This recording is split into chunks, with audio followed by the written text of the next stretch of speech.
السلام عليكم ورحمة الله وبركاته ومرحبا بكم.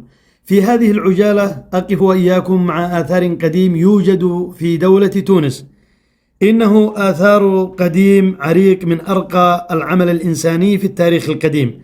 إنها شبكة مياه حنايا زغوان قرطاج، وهي شبكة نقل المياه من جبل زغوان إلى مدينة قرطاج، عبارة عن سور عال بشكل عقود كما ترونه في الفيديو، يرتفع في أماكن وينخفض في أخرى، يحمل المياه لمسافة تزيد عن 130 كيلومتر. تم بناؤه من قبل الرومان ما بين 117 و 138 بعد الميلاد. أمر ببنائها الإمبراطور الروماني إدريانوس خلال فترة حكمه، وأمر ببنائها بعد أن ضرب الجفاف البلاد لمدة 5 سنوات.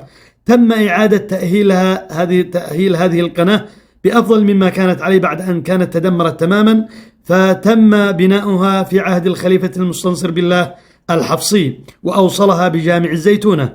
الأهمية الهندسية تعتبر شبكة مياه زغوان أكبر مركب هيدروليكي روماني بزغوان قرطاج من نوعه على الإطلاق، إذ يجمع المياه من 4 مصادر، ويعتبر أهم الشواهد التاريخية بهندستها المعمارية، وثروة من الآثار العظيمة في تونس.